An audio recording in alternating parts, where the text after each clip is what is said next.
Hello दोस्तों। बहुत समय पहले की बात है। एक राजा अपने पड़ोसी राज्य को हराकर अपने राज्य वापस लौटा। तो वो देखता है उसके राज्य में बहुत से लोग बेरोजगार हैं। नगर में किसी के पास काम नहीं है। अगर किसी के पास काम है भी तो कुछ ही दिनों का है। और ये सब देखकर राजा सोच में पड़ गया। फिर राजा अपने मंत्री को बुलाता है और मंत्री से पूछता है, ये सब कैसे हुआ? जब मैं युद्ध में गया था तब तक तो सब ठीक चल रहा था। ऐसा क्या हुआ जिससे लोग बेरोजगार हो गए?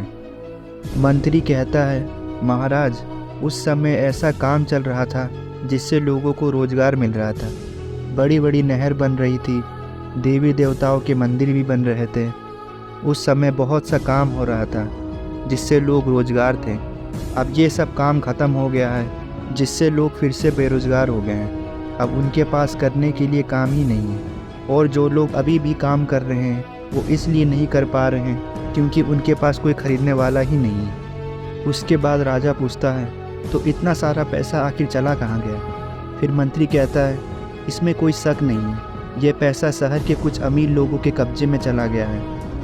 इस चीज़ के लिए हम उनसे कोई आलोचना भी नहीं कर सकते और ना ही वो पैसा हम उनसे ले सकते हैं। उन लोगों को सफल होने का सही तरीका मालूम था, इसीलिए वो और अमीर हो गए। तो राजा पूछता है, ये तरीका कुछ ही लोगों को क्यों पता है? ये तरीका सब लोग क्यों नहीं सीख सकते? क्या कोई ऐसा इंसान नहीं है जो ये तरीका सबको बताए? मंत्री कुछ देर सोचता है और राजा से कहता है, महाराज, मेरी नज़र में एक इंसान है।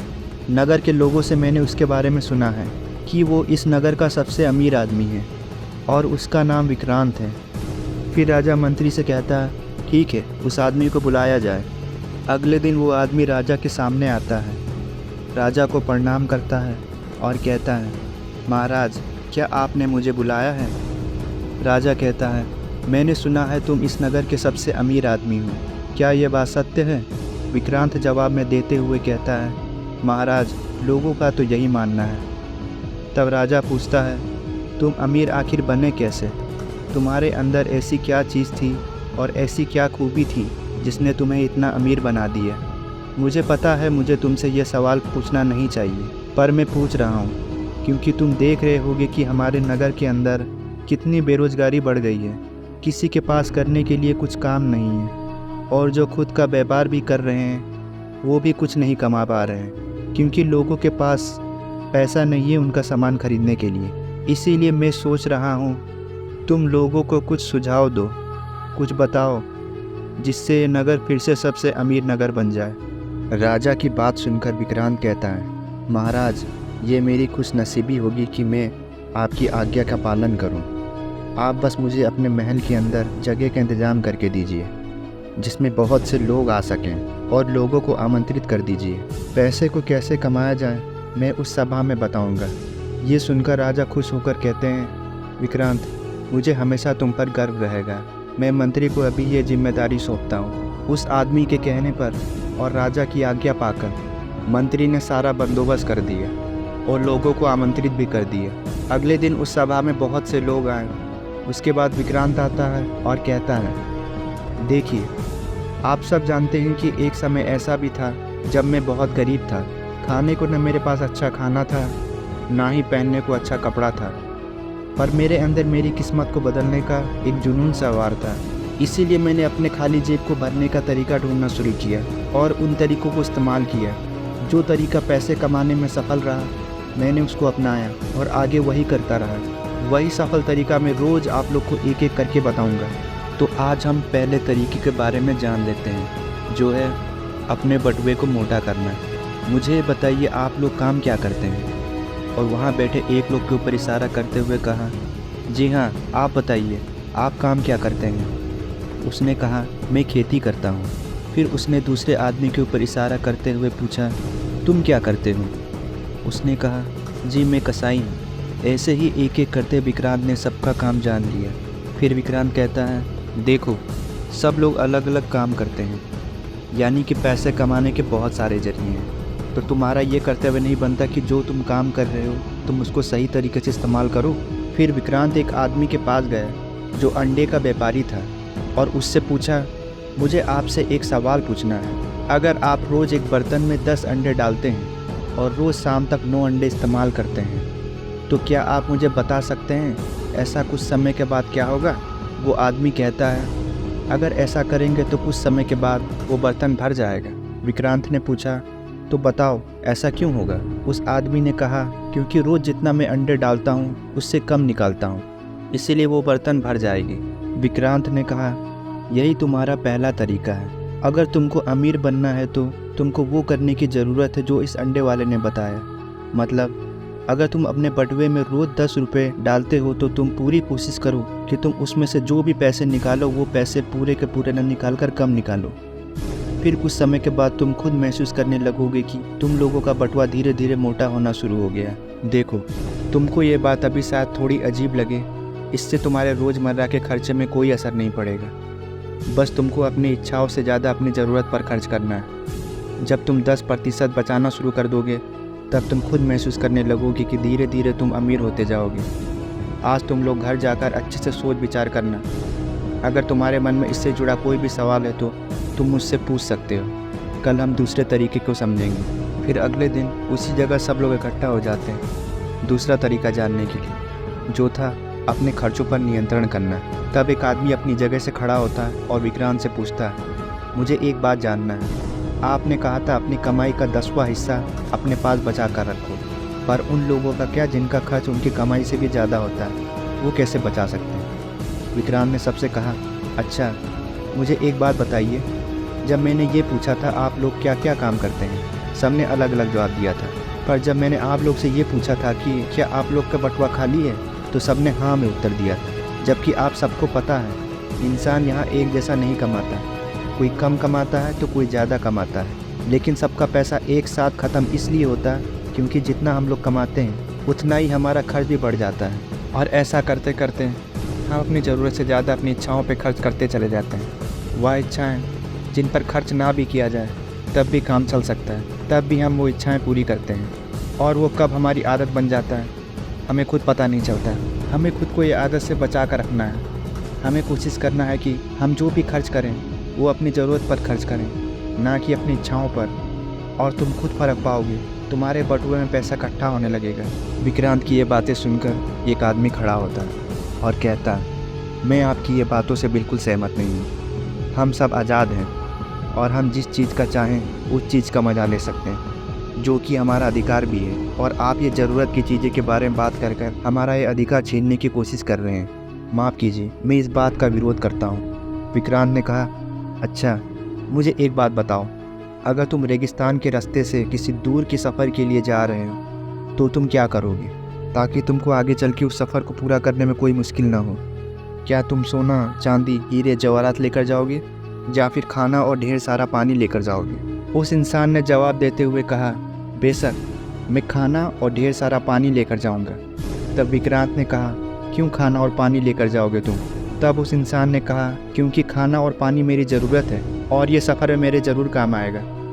तब विक्रांत ने कहा, अच्छा तुमको इच्छा और ज़रूरत के बीच फ़र्क समझ में आ गया? फिर उस आदमी ने कहा, मैं समझ गया, अब से मैं अपनी इच्छाओं से ज़्यादा अपनी ज़रूरत पे खर्च करूँगा। विक्रांत ने कहा, तो आज का सभा मैं यहीं ख़त्म करना चाहता हूँ। अगले दिन मैं आपको अपने बटुए को भारी करने का तीसरा तरीका बताऊँगा। अब तीसरे दिन का सभा शुरू होता है, जिसका विषय था अपने पैसे को और कैसे बनाएं। विक्रांत कहता है, देखो मैंने आपको ये तो सिखा दिया पैसे बचाना कैसे है, लेकिन आज मैं तुम्हें ये बताऊंगा तुम्हें इन बचे हुए पैसे को बढ़ाना कैसे है। मैंने जब अपना पहला व्यापार करने का शुरुआत किया था मैं बहुत नुकसान कर बैठा था। अपना पैसा एक ऐसे इंसान को दे दिया था जिससे पैसे कैसे बढ़ाते हैं वो खुद नहीं जानता था। लेकिन मेरा दूसरा व्यापार कामयाब रहा था जब मैंने अपना पैसा एक ऐसे इंसान के हाथ में दिया था जो इसका सही तरीके से इस्तेमाल करना जानता था। जिस काम में उसने मेरा पैसा लगाया था उसमें उसे हर महीने मुनाफा हो रहा था, जिससे उसका कुछ मुनाफा मेरे हिस्से में भी आता था। इसीलिए आप सबको मेरी ये सलाह है कि जो भी पैसा आपने बचाया है उसे अपने पास न रख कर उससे व्यापार करो, ताकि आपका वो पैसा आपको और अमीर बना दे, आपको और पैसा बनाकर दे सके। पर याद रहे, आपको इसका तरीका आना चाहिए, इसके बारे में आपको जानकारी हो, वरना आप भी बिना जानकारी के मेरी तरह नुकसान कर बैठोगे। अगले दिन चौथी सभा शुरू होती है, जिसका विषय था अपने पैसे को नुकसान से कैसे बचाएं। विक्रांत कहता है, देखो, मानो या न मानो, इंसान चाहे कितना भी भोला क्यों ना हो, लेकिन हम सबके अंदर एक लालच होता है जो हमको वो करने मजबूर कर देता है जो हम खुद भी नहीं करना चाहते हैं। ऐसा आपके साथ यहाँ भी होगा। आप जैसे जैसे अमीर होते जाएंगे, आपका लालच बढ़ना शुरू हो जाएगा। आप जब भी कहीं बाहर निकलोगे और आपको कोई ख़रीदने लायक चीज़ दिखेगी तो आपका मन करेगा कि आप वो चीज़ खरीद लो। आपको खुद पर नियंत्रण करना होगा कि लालच में तुमने सारा पैसा खर्च कर दिया तो तुम फिर से वहीं पहुंच जाओगे जहां से तुमने शुरुआत की थी। तुमको खुद पर लालच को कभी हावी नहीं होने देना है। लेकिन कभी ऐसा हो भी जाता है, जब हमारा लालच हम पर हावी हो जाता है तो तुम्हें सिर्फ़ और सिर्फ अपने भविष्य के बारे में सोचना है। तुम सोचना, अगर सारा पैसा खर्च कर दिया तो भविष्य में तुम्हारे पास क्या बचेगा। 5वें दिन विक्रांत सबको 5वीं बात सिखाता है, जो है रहने की जगह। विक्रांत कहता है, हमारे पास हमारे नाम का घर ज़रूर होना चाहिए। अपने नगर में कई ऐसे लोग भी हैं जो अपने परिवार को गलत घरों में रखे हुए हैं, जहाँ तो ना उनकी पत्नी खुश रह पाती हैं, ना ही उनके बच्चे। पर इन सभी परेशानी के बावजूद भी उनको उस जगह का हर महीने किराया देना पड़ता है। इस तरीके के माहौल में अगर तुम अपने परिवार को परवरिश करोगे तो ऐसा तुम्हारा परिवार कभी खुश नहीं रह पाएगा। इसीलिए मेरी 5वीं सलाह यही है कि आपको पैसा लोन पर भी लेना पड़े तो आप लोग सबसे पहले अपने आप के लिए खुद का घर खरीदो, और जैसे तुम अपने मकान का किराया देते हो वैसे ही उसका लोन भी चुका दो, जहाँ पर आप भी खुश रहोगे और आपका परिवार भी। धीरे धीरे जब आपका लोन चुकता हो जाएगा तो आपका वो घर पूरी तरह से आपके नाम पर हो जाएगा। और अब 6वें दिन की सभा शुरू होती है, जिसका विषय था अपने बुढ़ापे और अपने परिवार का सुरक्षा के लिए अभी से इंतज़ाम करो। विक्रांत कहता है, मैं एक इंसान को जानता हूँ जिसने मुझे ये बताया था कि उसने पूरा 8 साल तक 2 चांदी के सिक्के एक कर्ज वाले के पास जमा करवाता रहा, और फिर जब वो 8 साल बाद वापस लिया तो वो ये देख बहुत खुश हो गया था, क्योंकि इतने सालों में जमा किया हुआ पैसा 1/4 से बढ़ गया था। 2400 चांदी के सिक्के हो गए थे। तब मैंने उसको और समझाते हुए कहा, अगर तुम उनको वापस न लेकर ऐसे ही बढ़ने देते तो 4 साल बाद वो कर्ज वाला तुमको 4100 सिक्के लौटाता, और ये तुम्हारी ज़िंदगी भर काम आते हैं। इस बात के बारे में आपको ये बताना चाहता हूँ कि देखो, ये बात हम सब पर लागू होती है कि इंसान का शरीर हमेशा एक जैसा नहीं होता। एक समय ऐसा ज़रूर आता है उसका शरीर में ताकत कम होने लगती है, और धीरे धीरे उम्र के साथ वो और भी कम होती जाती है। इसीलिए तुम कमाए गए पैसों से जब और अमीर बन जाओ तो तुम उसमें से कुछ पैसा अपने उम्र के लिए भी बचाना शुरू कर दो। जहाँ तुम्हारा शरीर कोई काम करना बंद कर दे और एक उम्र के बाद तुम्हारा शरीर कोई काम करने लायक ही न बचे, तब तुम घर बैठे उसका इस्तेमाल कर सकते हो, क्योंकि ये चीज़ तुम्हारे बुढ़ापे के साथ तुम्हारे परिवार के भी काम आएंगी। अब अगले और आखिरी तरीके के बारे में विक्रांत बताते हुए कहता है कि हमें अपने काम करने की क्षमता को बढ़ाना चाहिए। विक्रांत कहता है, आज मैं पैसों के बारे में नहीं, आपके बारे में बताना चाहूँगा। अब तक जितने बातें मैंने आपको बताई हैं, मुझे पता है उन बातों पर कुछ ही लोग अमल कर पाएंगे, और बाकी के लोग 7 दिनों के अंदर इन बातों को मनोरंजन समझकर भूल जाएंगे। पर जो लोग अपने मन के अंदर ठान लेंगे कि नहीं, अब ऐसा नहीं करेंगे, अब मैं गरीब बनकर ज़िंदगी नहीं जीऊँगा, मैं पूरी कोशिश करूँगा और एक दिन अपने आप को अमीर बनकर दिखाऊँगा, तो इस तरीके के लोग अपने लक्ष्य को जल्दी पूरा कर पाएंगे। इसीलिए जितनी भी बातें मैंने आप सभी को बताई हैं, उन सभी बातों का तभी फ़ायदा हो पाएगा जब आपका अपने लक्ष्य को पूरा करने का एक मजबूत इरादा होगा।